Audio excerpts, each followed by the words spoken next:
Dear viewers and learners, अस्सलाम वालेकुम। मैं डॉक्टर गजाला फातिमा अपने ऑफिशियल यूट्यूब चैनल केराकोर एकेडमी पर आप सबका खैर मकदम करती हूँ। तो आज हम आपके लिए लेकर आए हैं Jamia Millia Islamia PhD entrance test का पेपर उर्दू का फुल एनालिसिस, जो कि हुआ था एग्ज़ाम आपका 17 दिसंबर 2023 में, और ये एग्ज़ाम है 2023 और 24 के सेशन के लिए।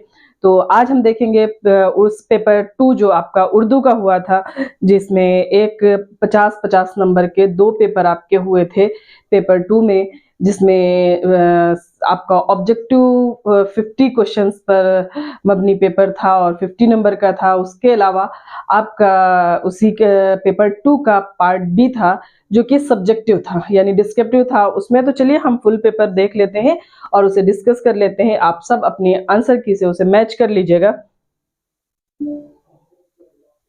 जैसा कि आप पेपर देख रहे हैं सेट बी, इसके पहले आपका जनरल पेपर हो चुका होगा 100 क्वेश्चन का, तो हम उसे भी डिस्कस करेंगे लेकिन अगली क्लास में।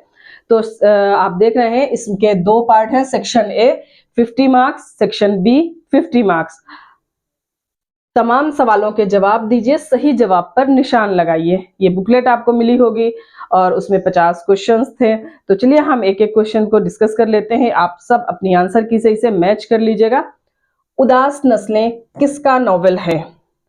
तो जैसा कि मैंने आपसे कहा था कि अगर आप यूजीसी नेट एग्जाम की तैयारी कर रहे हैं तो आपके लिए बहुत मुश्किल नहीं होगा पेपर, लेकिन अगर आपने नहीं पढ़ा है या फिर डीपली नहीं पढ़ा है तो आपको मुश्किल होगी। अगर आपने यूजीसी नेट एग्जाम की तैयारी अच्छे से की है तो आपको कोई मुश्किल नहीं होगी इस पेपर को सॉल्व करने में। और इसका लेवल आपके यूजीसी नेट एग्जाम के से थोड़ा सा कम होता है, बाकी उसी लिटरेचर सेम है, अदब जो उर्दू अदब है हमारा वो सेम है। सिलेबस भी बस आपका यूजीसी नेट का जो सिलेबस है वो थोड़ा सा डिटेल में है, यहाँ पर उतना डिटेल में नहीं था, लेकिन जिस तरह से सिलेबस हमने डिस्कस किया था तो उससे ऐसा लग रहा था कि छूटा क्या है, उर्दू अदब में क्या छोड़ें जो हम नहीं पढ़ें, कि ये चीज हमारे सिलेबस में। तो तमाम उर्दू अदब शामिल था। तो चलिए पढ़ते हैं। उदास नस्लें किसका नॉवेल है?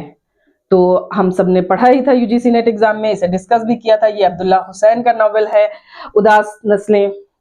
उसके बाद आपके निसाब में शामिल इंतजार हुसैन का नॉवेल था, जो कि बस्ती था। किशचंदर का तो खैर अफसानी मजमूआ शामिल है, बानो कुदसिया का भी नहीं, लेकिन इनके नॉवलों के नाम तो आपको याद ही होंगे। बानो कुदसिया का राजा गिद्ध जो बहुत मशहूर है। क्वेश्चन नंबर, तो इसमें ऑप्शन ए सही था। क्वेश्चन नंबर 2 था, दर्ज झेल में से न्यास फतेहपुरी की तसनीफ कौन सी है? तो ऑप्शन में क्या क्या था? ख्यालिस्तान, बहारिस्तान और लैला के खुतूत। लैला के खुतूत थोड़ा सा कट गया है, तो आप जानते हैं कि लैला के खुतूत काजी अब्दुल गफ्फार का है। जमालिस्तान ये न्यास फतेहपुरी की तसनीफ है। ख्यालिस्तान, बहारिस्तान ये सब सज्जाद हैदर यल्दरम की हैं। क्वेश्चन नंबर 3 था, बिकेट कहानी के मुसन्निफ का क्या नाम है? तो ये भी आपके निसाब में शामिल था, यूजीसी में भी आपने तैयारी की होगी, तो अफजल झुंझानवी थे। उसी तरह आपको निजामी बेदी की, कदम राव, गवासी की, मुकीमी की, ये सब जहन में एट ए टाइम जब आप रिवीजन कर रहे होते हैं या कोई सॉल्व किया करें तो एट ए टाइम इनको जहन में आप रखा करें जब किसी भी एग्जाम की तैयारी कर रहे हो। उससे आपका कहते हैं ना कि आपको चीजें ज्यादा देर तक याद रहती हैं। दक्कन के मशहूर शायर नुसरती का ताल्लुक किस दौर से था? ऑप्शन देख लेते हैं, बेदर शाही दौर, कुतुब शाही दौर, बहमनी दौर, अली आदिल शाही दौर। तो इसमें अली आदिल शाही दौर है। अलीनामा, इसीलिए अलीनामा उसके फतेह की दास्तान थी। तो अली आदिल शाही दौर में। कुतुब शाही दौर में कौन सा शायर था? आपको बहमनी दौर में कदम राव लिखी गई थी। तो इस तरह की चीजें आपको याद होनी चाहिए। गुबार खातिर की पहली इशाअत किस सन में हुई? तो गुबार खातिर की पहली इशाअत 1946 में हुई। कुछ चीजें तो इतना याद रहती हैं कि उनको देखने की जरूरत ही नहीं पड़ती है, जैसे गुबार खातिर की इशाअत उनमें से एक है। बेनजीर और बद्रे मुनीर किस मसनवी के किरदार हैं? तो मसनवी सहरुल बयान के हैं। तो ये भी हम जानते हैं। उसी तरह आपको गुलजार नसीम के भी इन सबके याद होने चाहिए। मसनवियां किसकी हैं? तो ये चीजें एट ए टाइम आपके क्वेश्चन, आपके जहन में 4-4, 5-5 क्वेश्चन हो रहे होते हैं। जैसे गुलजार नसीम मसनवी किसकी है, कब लिखी गई, इसमें इसके अहम किरदार कौन से हैं, वो सब आपके जहन में फौरन से आ जाने चाहिए। क्वेश्चन नंबर 7 था, हिंद आराई का अहद वुस्ता कब से कब तक तस्लीम किया जाता है? तो ये तो हम सब जानते ही हैं कि 1500 कब्ल मसीह से 1000 है, लेकिन क्वेश्चन में वो 1000 की जगह 100 लिखा हुआ था। सो आप अब इसमें क्लेम करने का या आंसर की तो आती नहीं है, या क्लेम करने का कोई ऑप्शन नहीं होता, तो इसमें तो नहीं कह सकती मैं कि आप इसे क्या करेंगे। लेकिन आप ये देख लीजिए कि आपको अगर सही मालूम रहा होगा तो आप ये फौरन जान गए होंगे कि ये क्वेश्चन में एक 0 मिसिंग है, यानी कि ये प्रिंटिंग मिस्टेक है, इसमें एक 0 नहीं है। आपने अगर बी लगाया होगा तो आपका सही माना जाएगा, क्योंकि सही तो यही है। 500 से 1000, 500 से, अब इसमें 500 है, 600 है, इसमें 100 है, तो इसमें 300 ये नहीं मान जाएगा। तो ये सिर्फ कहते हैं ना कि प्रिंटिंग का वो है। मीर अनीस का मरसिया नमक खाने तकल्लुम है फसाहत मेरी किस हैयत में है। तो ये आपके यूजीसी नेट के निसाब में भी शामिल है, अक्सर बेशतर बीए और या एमए के निसाब में भी कहीं ना कहीं यूनिवर्सिटीज में शामिल है। तो मरसिया मैंने बहुत बार पढ़ाया है, मरसिया के आगाज व इर्तिका में भी, उसके तशरीह में भी। तो आपको पता होगा कि 6 मिसरों पर है, इसलिए मुसद्दस कहेंगे। 5 होता तो मुखम्मस कहते, 6 है तो सो इसलिए इसे हम क्या कहेंगे कि ये मुसद्दस है, मुसद्दस है। और नहीं है कि आप पढ़ के देख लीजिएगा, नमक ख्वान तकल्लुम है फसाहत मेरी, नातिक़ बंद है सुन सुन के बलागत मेरी, रंग उड़ते हैं वो रंगी है इबारत मेरी, शोर जिसका है वो दरिया है तबीयत मेरी, उम्र गुजरी है इसी दश्त की सयाही में, 5वीं पुश्त है शब्बीर की मद्दाही में। 6 मिसरे हो गए, सो मुसद्दस में है। मिर्जा सलामत अली दबीर कहाँ पैदा हुए?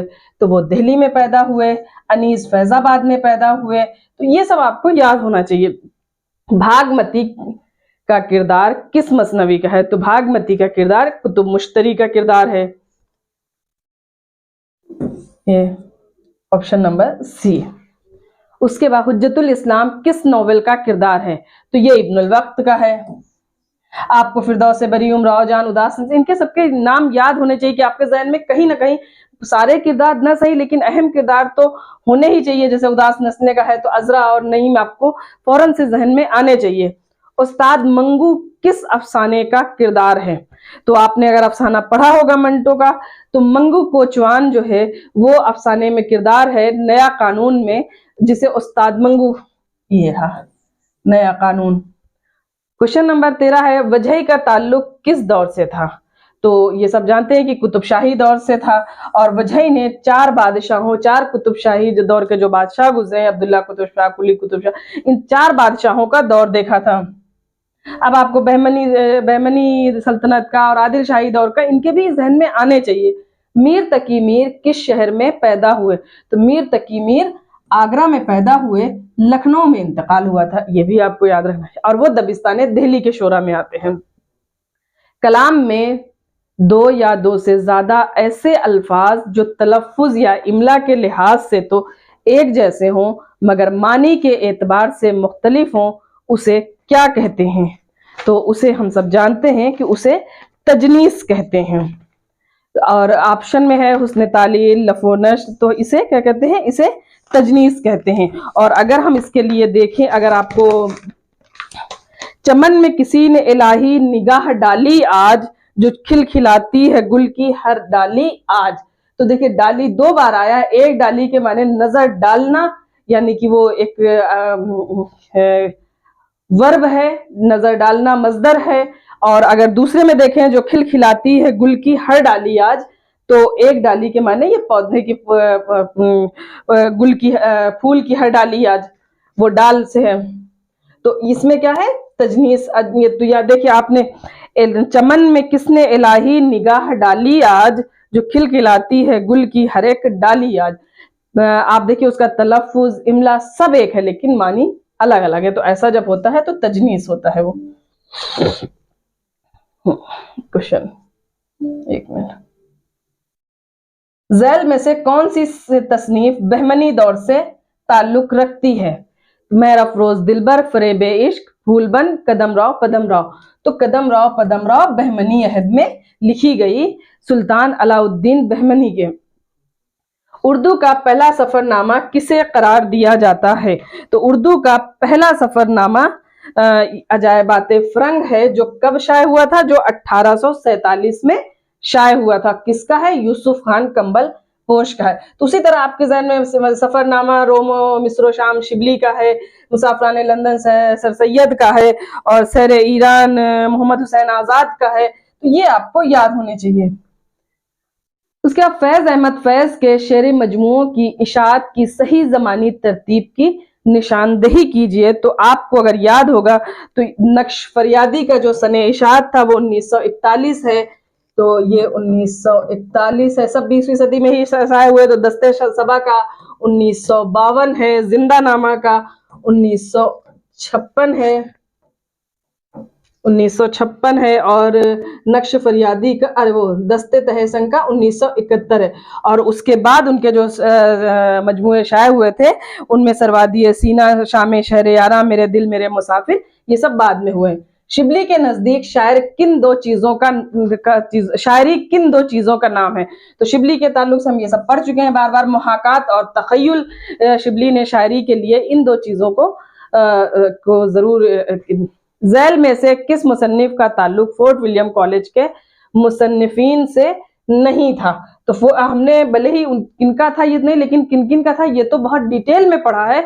सो अगर हम यहाँ देखते हैं, निहाल चंद लाहौरी था, खलील अली खां अश्क था, मौलवी इकराम कहा, मोहम्मद बख्श महजूर का ताल्लुक वहां से नहीं था। दर्ज झेल शेर किस शायर का है?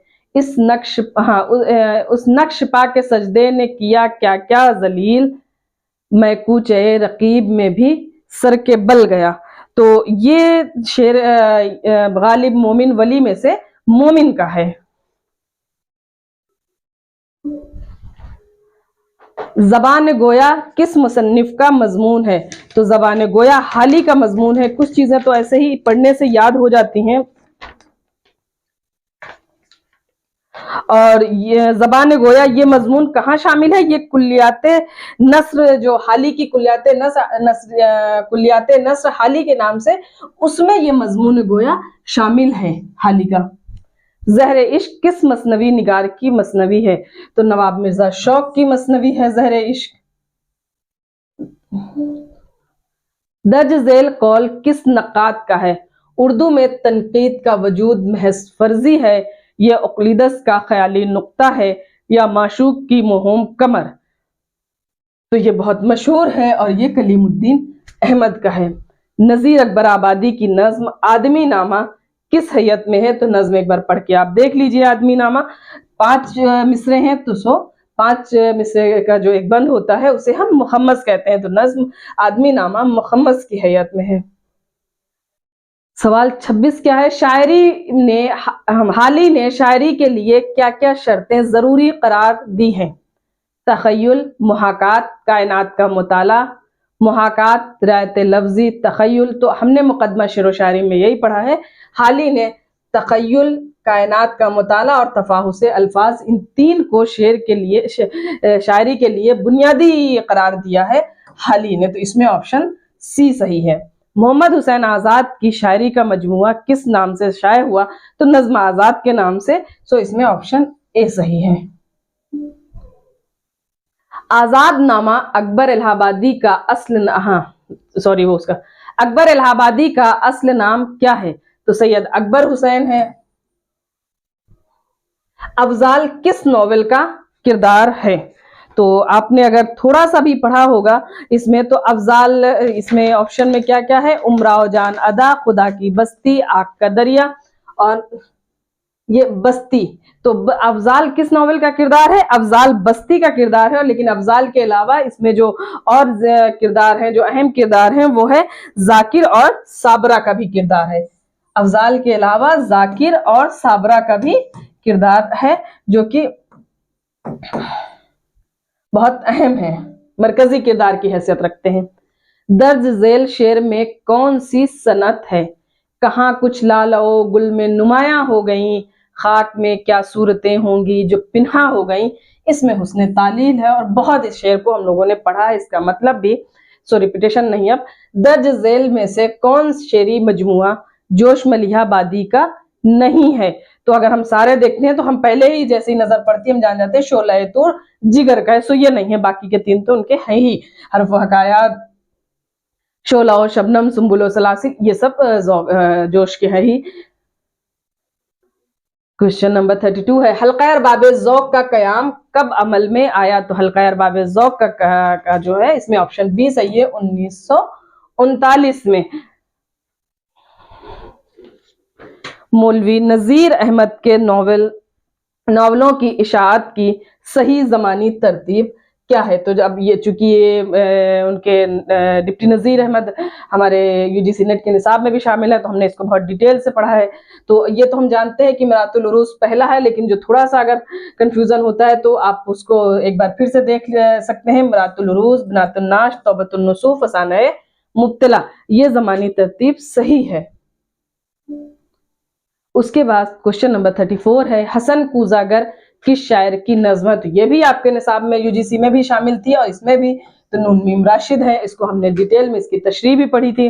अमानत की इंदर ज़बा किस रवायत से ताल्लुक रखती है? ऑप्शन देख लेते हैं, ड्रामा और फिल्म। तो ड्रामा उस जमाने में तो था नहीं, अरे वो सॉरी, फिल्म के उस जमाने में इतना रिवाज है। यकबाबी ड्रामा, ये भी नहीं। नुक्कड़ नाटक, रहस और नाटक, तो उस जमाने में रहस और नाटक तो उससे ताल्लुक रखता है। फसाना अजायब का साले तसनीफ क्या है? 1824 है। और ये आप जानते हैं कि रजब अली बेग सुरूर को जब लखनऊ बदर कर दिया गया था और वो लखनऊ वो कानपुर में जब क़याम पजीर थे, तब उन्होंने फसाना अजायब वहीं लिखी थी कानपुर में। ख्वाजा सक परस्त किस दास्तान का किरदार है? तो वो सब हम जानते हैं, बागो बहार का किरदार है ख्वाजा सक परस्त। नॉवेल एक चादर मैली सी का किरदार कौन सा है? तो मंगल, रानू का जो शौहर था मंगल। उसके बाद बागो बहार में कुल कितने किस्से हैं? तो कुल चारों दुर्वेश के और बादशाह का जो किस्सा है कुल मिलाकर उसमें 5 किस्से हैं। मदन बान किस दास्तान का किरदार है? तो मदन बान रानी केतकी का किरदार है, सूरज मान का बेटा। मुल्ला वजह की तसनीफ सब रस किस सदी में लिखी गई? तो आप जाना है 1635 में लिखी गई है, यानी कि 17वीं सदी में लिखी गई है। दर्ज झेल मिसरे का दूसरा मिसरा मिलाकर शेर मुकम्मल कीजिए। कुछ इम्बसाते हवाए चमन से दूर नहीं। अब ऑप्शन देख लेते हैं, इलाजे खारिशे सर हो न नाखूने शमशीर, जो टूटे हाथ से जाहिद के सुबह तस्वीर, जो वाह हो गुंचए मिनकारे बुलबुले तस्वीर, चमन में मौजे तबस्सुम की खोल कर जंजीर। तो आप ये देख रहे हैं कि जो आपके यूजीसी के निसाब में शामिल कसीदा है, ज़हे निशात अगर कीजिए उसे तहरीर, तो ये अशार वहां से लिए गए हैं। और इस अशार को हमने वैसे तो पढ़ा ही पढ़ा है, लेकिन इनकी एक एक अशार की तशरीह कितने डिटेल में की है। अगर आपको ऐसे, चूंकि सबका आप उससे तो वजन के एतबार से तो सब एक चूंकि एक ही कसीदे के हैं, तो वैसा नहीं, तो आपको इसके माने के एतबार से अगर आप इसको देखेंगे तो आपको बआसानी ये समझ में आ जाएगा। तो हम देख लेते हैं किस मिसरे से मिलाना है। कुछ इम्बसाते हवाए चमन से दूर नहीं,